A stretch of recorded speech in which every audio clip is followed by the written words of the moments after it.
Welcome to Vintage Classic Solutions. I'm your host, EJ Parker. You are now in my paper time machine. Have a look at this. We're going back to March of 2001. This is an Interview magazine. Do you remember this? I vaguely do. I just bought this at a Barnes sale half an hour ago, and I ran home to show you. I have not looked through this. So this is pre 9/11. Those of you that are not in the United States, September 11th, 2001 was when the World Trade Center was attacked and destroyed, both of them, amongst other attacks. And like America changed after that. So this is before. This is what, 7 months prior. America was still innocent. However you want to decipher that, but this is before 9/11. This is Madonna, the pop star. She was very provocative in the late 80s and early 90s. So let's take a look. This is like that larger size format magazine that was popular in the late 90s, early 2000s. It's just a bigger size, like a coffee table size. I don't know. Look at the back really quick. Gin. Yuck. I'm not a big gin guy. When I drank, I hated gin. And I tried like the top shelf stuff because I worked in bars. I'm a pro musician. I worked in jazz clubs. I mean, so I'm surrounded, and in the fancy ones, in really, international cities. And I hate gin. And I even collect antique gin bottles. So this is like a fashion magazine. Is that an old school Camaro? So this is 2001. I was 21. I was 21 years old. I just dropped out of college to go on tour, or I was about to drop out of college and go on tour with the Tommy Dorsey Orchestra. That's a big band. Frank Sinatra got his starts in that band back in the 50s. Gene Krupa. Anyhow, I did it in 2001.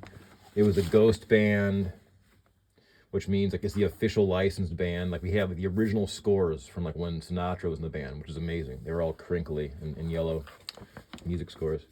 But the band leader was Buddy Morrow, who was a trombone player and a star in his own right. So this is 2001. I was 21. How old were you? Let's see. So this is 23. So I'm filming this right now in 2024. This is 23 years ago. Man, this is vintage. That dirty look, right? This is a fashion magazine, I guess. Obviously. So yeah, I was out at a barn in Ohio where I live. The weather's changing. It's going to snow. It was 65 yesterday morning, and now it's freezing out, and it's just going to change. But we're due. All right. Helmut Lang. So this is, New York, Louis Vuitton. 7 months before, September 11th, 2001. Those attacks. I'm sure everyone remembers where they were. And pardon me, I have magazines from September 12th, 2001, the day after. Those are emotionally tough, though, because, as a kid, I saw the Trade Center, and I have family in that area and stuff, so I'm sure we all have connections to that in some way. Diesel, very prominent company in the late 90s, early 2000s. Boss, Hugo Boss. The guy doesn't want to hear about it. What is this? Man, this is just like a magazine full of ads. It wouldn't be hard to write for this magazine. God dog it. DKNY, jeans. Guys looking at New York, Manhattan. Here we go. Now we're getting into it. So that was just kind of like the introductory ads to kind of get you ready for more ads. Gucci. So I learned my fair share about luxury brands when I lived in Shanghai, China. I lived there from 2004 to 2015, and Shanghai is very conscious. Extremely. I was this guy coming from a 20-year-old coming from the Midwest, going to Shanghai, China. I was Prada, Gucci, you name it. Louis Vuitton, all the flagship stores are there. Sky Vodka. So I used to drink vodka. When I was a drinker, I drank vodka. Vodka, and soda water with a little bit of lime. Sky Vodka, wasn't bad. These alcohol companies pay so much for marketing and stuff and the bottles. If I made an alcohol, I'd probably bottle them in antique bottles. Like the bottle I've been musing over my last 5 or 6 videos, my antique Valentino, my antique circa 1620 Dutch onion bottle. It's been my inspiration. That's how I find my inspiration. Go out and find some object, and I just muse over it for, I don't know, usually 3 or 4 days, depending upon the magnitude of that object to me. Do you have the same reaction to the things you collect? I'm also an antique and vintage dealer, so I have to let that aura of allure and just being enamored by an object, and once that wears off, I can sell it. And do I have regrets sometimes? Yes, I'll sell an object that'll be long gone to a great happy customer, and then I'll be like, oh man, I wish I had that. Because but you can't keep it all. I gotta eat. I have a family. I gotta feed. You know what I mean? Like, that's how I became an antique dealer. I had to like tear the Band-Aid off. It all started on eBay back in 2018. I found some like vintage slot car, the electric little cars you put on a track and they go around the track from like the 60s and 70s. And I was really skeptical of eBay. Like, it's too hard to sell, too much competition. Long story short, that slot car sold in like 20 minutes. I underpriced it, and I made like $40, and I was shocked. I'm like, well, it really works, and that was it. So I started selling off some of my collection. There's some butt cheeks. They're rolling in the grass. These ads are funny. This is like the Fiona Apple kind of vibe, right? Like naughty in the grass, the butt cheeks. Let's see. Fiona Apple. Man, she was awesome. Hermes. I learned about Hermes. I didn't even know how to pronounce that before I moved to Shanghai, China. My girlfriend was like, no, it's Hermes, you dope. Talk about expensive. It was a Miu Miu. Their flagship store. I walked by every day to the grocery store and looked at their strung out looking, models and their ads. These really kind of like provocative poses and whatever. Miu Miu is like a sister company of something else. It's like the daughter of someone famous, some other famous designer.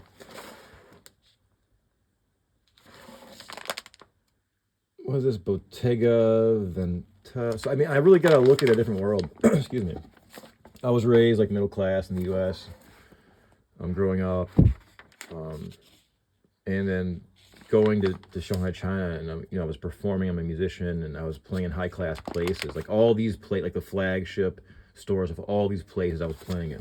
And they're all super fancy, and they smell like of cologne and perfume too much. And everyone's walking around looking like so fancy, right? So I spent a lot of money on clothes in Shanghai. It's a very fashion conscious city, and I was on stage all the time, so yeah, look good. I went to Zara. That was like the place I went to, where you could find stuff that looked hip, and it wasn't too. It's called fast fashion, right? It wasn't too expensive. I spent so much goddamn money at Zara, but I looked good. And I'm still wearing that clothes 23 years later because I don't know, I can't afford to buy it anymore, so I just wear it. I kind of patch it up like a hobo scarecrow. That's me. Yeah. Reebok, classic. It is. I don't like those style shoes. Those are like the orthopedic walkers. I like the classic, like the tennis, like the leather Reebok, like the 80s. They're always around, and you can still go out and buy them. They look sweet. Reebok Classic.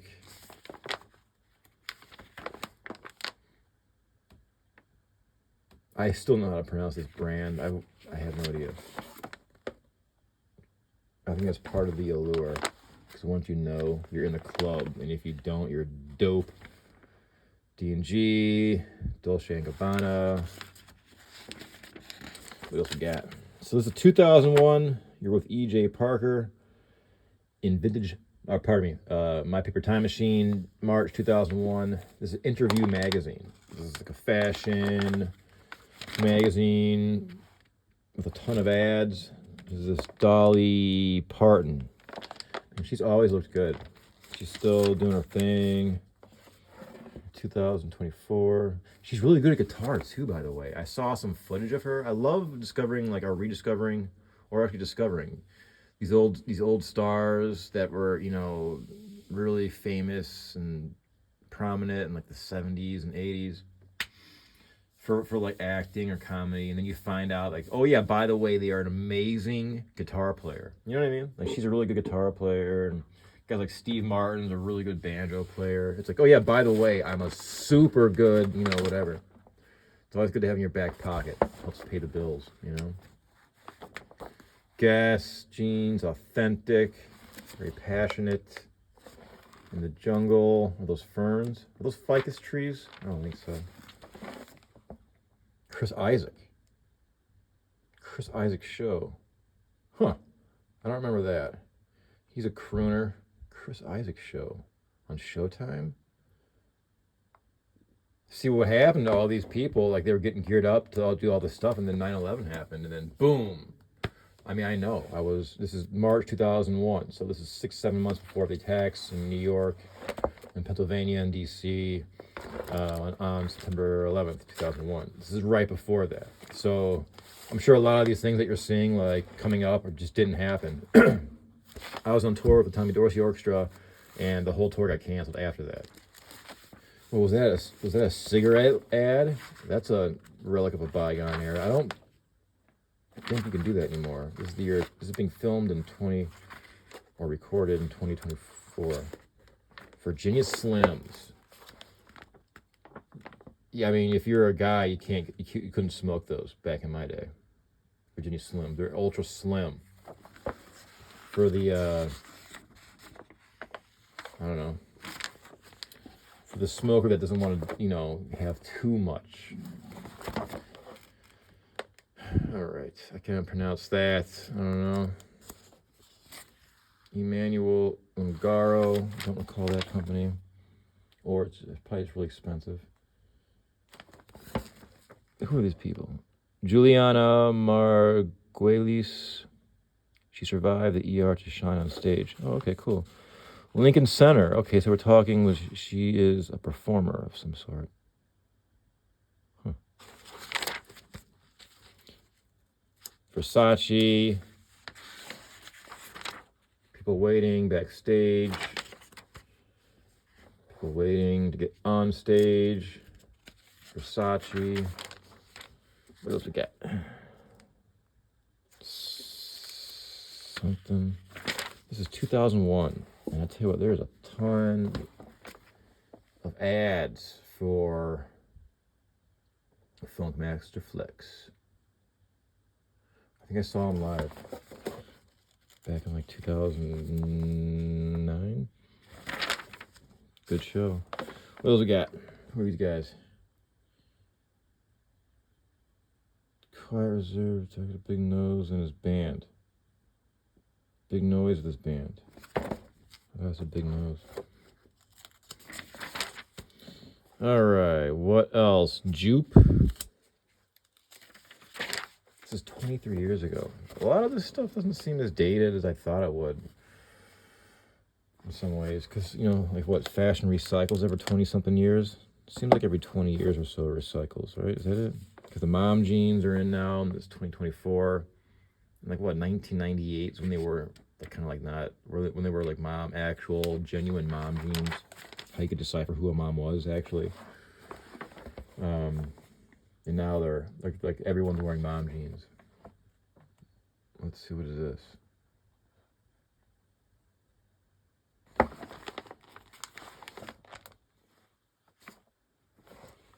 Lanvin, Paris.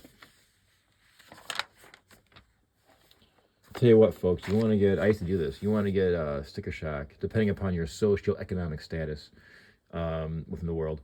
I mean, walk into one of these stores, like if you're like in New York or Shanghai or Paris, and just like go just to a rack and find these pants and just look at the price tag.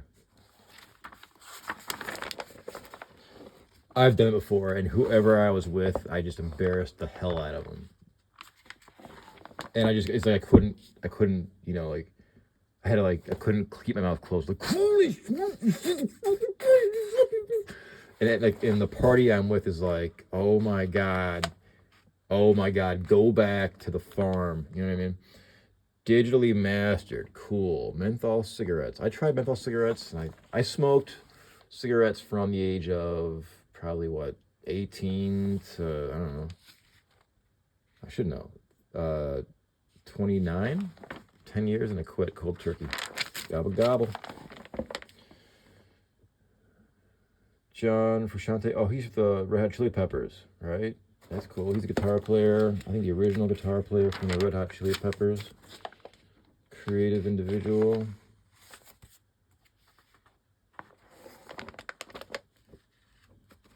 Wow, look, is that a computer? Is it? What the hell is that? Philips Somba, finally a 13-inch TV you can love. Wow, 2001. Is that a flat screen? What the hell is this thing? It's very stylistic. She looks very happy. It's got a remote control. It looks like a clock there. Now there is .com, so we're seeing .com. So this is your 2000 Philips advertisement. It says at the bottom. Philips Samba features design with fun. Backlit analog alarm clock. You don't see that anymore. Like the sound of a xylophone, a harp, or a rooster. Jeez, that was a big deal back then. Now it's like my phone would whistle happy birthday backwards in any key. Just tell it to do it. Debut.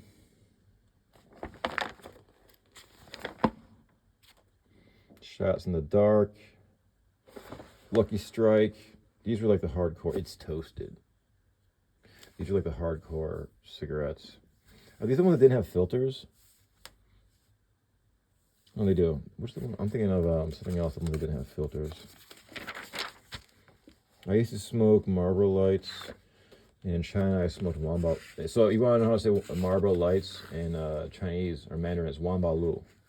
Marlboro is Wanba Lu. Iba Wanba Lu. Baisida. It's like I want the white color pack of Marlboro, like the Marlboro Lights or whatever. And in China, I also smoked Zhongnan Hai in China, which is like a brand. Zhongnan Hai is like the government. It's like the gated community where the government officials live in Beijing. Zhongnan Hai, which is like a important lake. You can't get in there unless you're government people or whatever. So they named the cigarettes after it, Zhongnan Hai. And those are pretty good, like equivalent to Marlboro Light. And then I quit cold turkey. It was funny, so when I got this, like I quit in the USA. I quit in 2004 because I couldn't afford to smoke the cigarettes I liked. So I'm like, I'm just gonna quit. So I started smoking Doral. I quit. I hated like the cheap ones, like the truck stop ones. So I just quit smoking. And then I got the call to go to China in 2004, later that year. And when you get to China, I had a gig there for 3 months. You know what I mean? Living there every night. It was just living there for 3 months, playing every night at a jazz club in the middle of a city of 22 million people. And in China, you can't afford not to smoke. Cigarettes are like $1. Everyone's giving them to you as a welcome. Shake your hand. Hello. Smoke a cigarette. You can smoke in a hospital. You can smoke in the elevator. I mean, you can chain smoke in the grocery store. I mean, it was amazing. I was like, oh my God, I got to start smoking again. Who the hell am I? If you don't smoke, they look at you weird. Like, who the hell is this guy?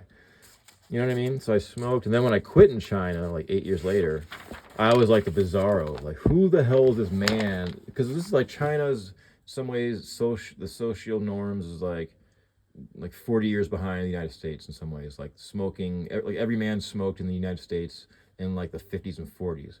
Well, in China, that's, I mean, everyone, probably up until even now, like it's like every man smokes usually. So when I quit smoking and I met like my in-laws, they're like, cigarette, here you go. And I'm like, oh, I don't smoke. And they're like, where the hell did you find this guy? Who the hell is this guy that doesn't smoke cigarettes? But I don't care.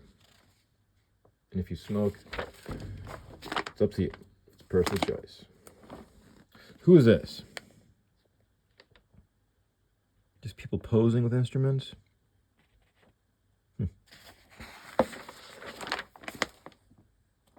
Little Bow Wow. Oh, wow. Haven't heard that name in a long time. This is 2001, March 2001, Interview magazine with Madonna on the cover. Did I miss the Madonna part? I mean, we're almost done. Madonna was very provocative in the 80s, late 80s, early 90s. I can recall, you know, I was hearing MTV News talking about she did this, she did that. She was like in the right place, the right time, and had the right look. She had that, like, her gap teeth that looks great on her. It just works. She just comes together. It's like she was never like the most beautiful woman and never the best singer, but just kind of, for her, it kind of came together somehow. What is this?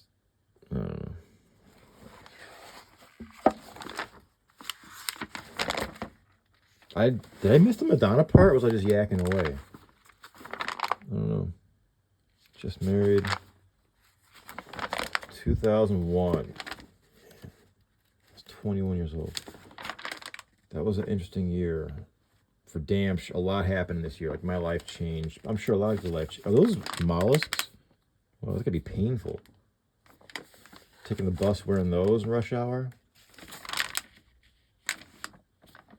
I'm sure everyone's life changed a lot if you were, you know, around back then, 2001. My life, I don't want to say made a U-turn, but it changed its trajectory.